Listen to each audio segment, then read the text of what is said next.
77 bientôt, c'est une question de jour, pour Jacques Chirac. Venons-en maintenant à cette émission, l'objet du scandale, hier soir sur France 2, consacré au 11 septembre. Anne-Elisabeth. Jean-Marie Bigard, il en rêvait. Il voulait un débat sur une grande chaîne de télévision. Il rêvait, il nous l'avait confié il y a un mois. Et ben, il a eu son débat, Jean-Marie Bigard, puisqu'hier soir en direct sur France 2, Guillaume Durand, dans son émission L'objet du scandale, l'avait invité, lui et Mathieu Kassovitz, qui, on le sait, s'était exprimé, avait exprimé ses doutes sur les conclusions de l'enquête officielle sur les attentats.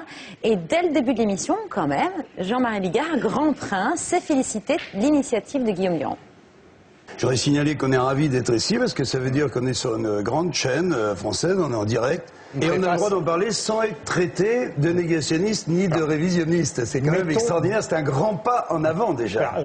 Alors, un grand pas en avant. Ouais. Ça, c'est pour Jean-Marie Bigard peut-être, mais alors pour ceux qui essayaient d'y comprendre quelque chose à ce débat, c'était un grand pas en arrière, parce qu'on n'y a absolument rien compris. Le débat, il n'a pas vraiment eu lieu.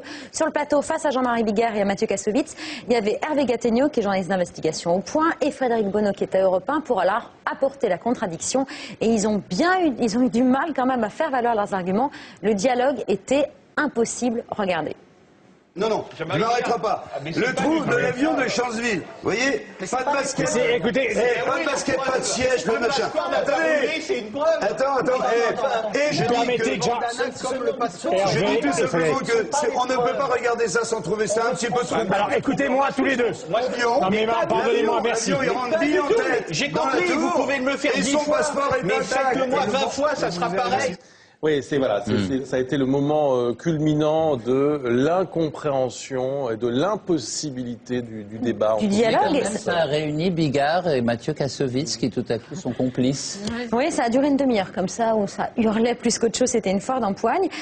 Guillaume Durand n'en pouvait plus à la fin, il disait d'ailleurs qu'il n'était pas sûr de se remettre de cette émission. Il n'a pas voulu s'exprimer ce matin. En revanche, Frédéric Bonneau l'a fait. Et il a confié à Julien Belver sa frustration. Alors lui, il est convaincu qu'il est impossible de débattre, non pas autour de ce sujet, mais avec les deux personnalités présentes, Bigard et Kassovitz.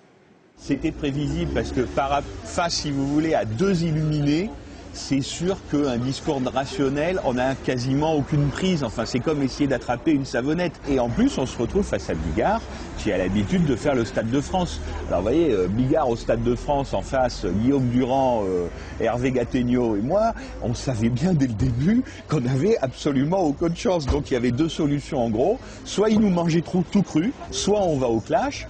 S'il y a un clash, je ne suis pas particulièrement fier, parce que ce n'est pas forcément la télévision que je rêve de faire, le clash. Mais disons que j'ai moins honte du clash que si on les avait laissés tranquillement développer leurs absurdités. Et nous sommes en ligne avec Jean-Marie Bigard. Bonjour, merci beaucoup de répondre à nos questions aujourd'hui. Alors, on l'a entendu, vous étiez content au début de l'émission d'avoir enfin ce temps pour parler. Et à la fin de l'émission, alors, quelle est votre impression après cette émission? Mon impression déjà, c'est qu'il faut dire que, en fait, vous avez entièrement raison de dire qu'il n'y a pas eu de débat. Puisque, en fait, ce qui était prévu depuis 3 semaines, c'était qu'on vienne, Mathieu Kassovitz et moi-même, donc, ainsi que Éric Laurent, grand reporter, très bien documenté, et Niels Harrit, qui est un scientifique danois. En réalité, ces deux personnes ont été décommandées 48 heures avant, sûrement qu'elles étaient un peu gênantes, et on a dû garder les deux people, vraisemblablement, pour l'audimat, je l'imagine. Jean-Marie Bigard, vous n'avez pas forcément besoin d'un scientifique et d'un écrivain pour défendre, pour exprimer vos doutes. Vous l'avez déjà fait. Par ailleurs, d'après vous, pourquoi ça n'a pas pris ce débat? On vous a senti un peu tendu d'ailleurs, extrêmement tendu sur le plateau. Écoutez, je vais vous donner mon impression, puisque vous me la demandez. D'abord, il faut préciser que Stéphane Simon, à l'antenne de Morandini, dit le midi même, il est le producteur de l'émission. Oui. Et le producteur de l'émission, Morandini, lui dit, est-ce que vous ne craignez pas d'amplifier le doute? Et Stéphane Simon répond, à la fin de l'émission, il n'y aura plus aucun doute. Donc c'était vraiment un piège qu'on nous tendait. Et donc Guillaume Durand attaque l'émission, si vous vous souvenez bien, par...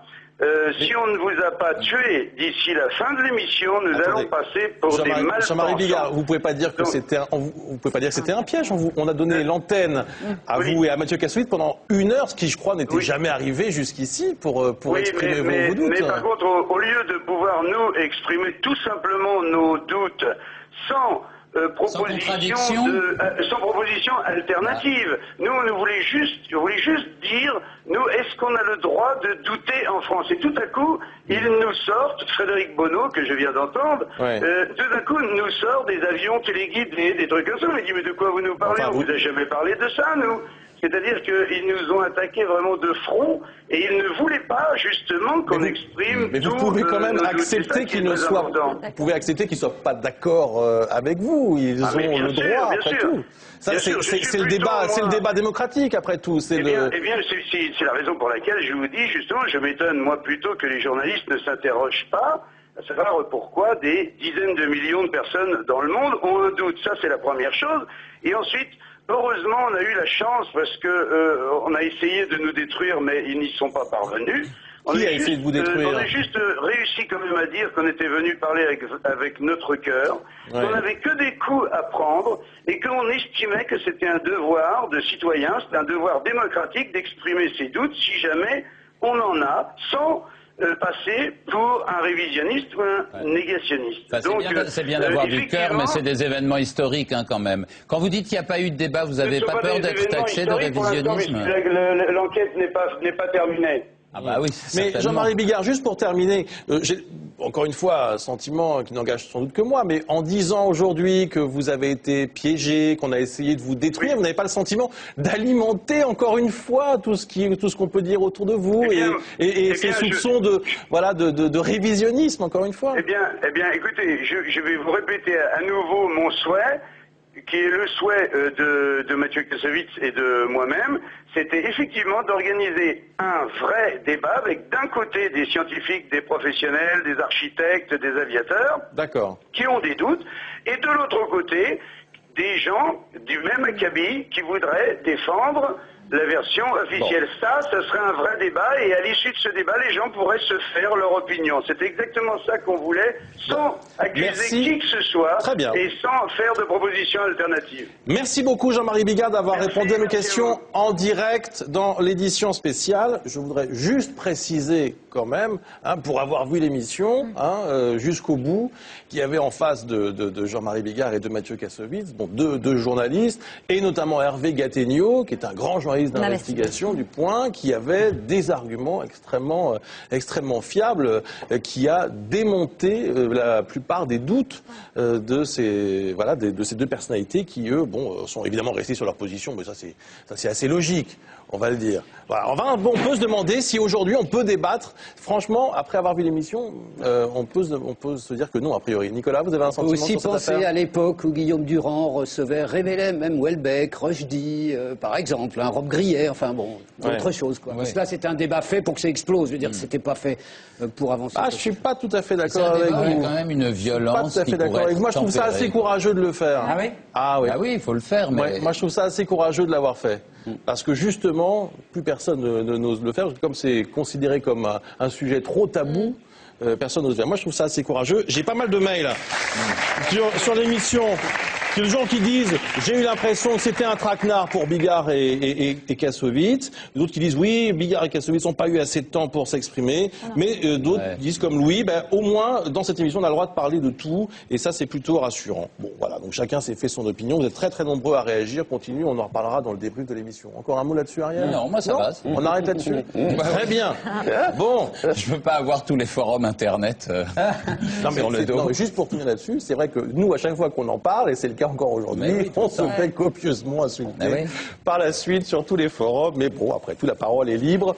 Et on est là aussi pour ça. Le procès maintenant, vous savez que c'est l'un des procès les plus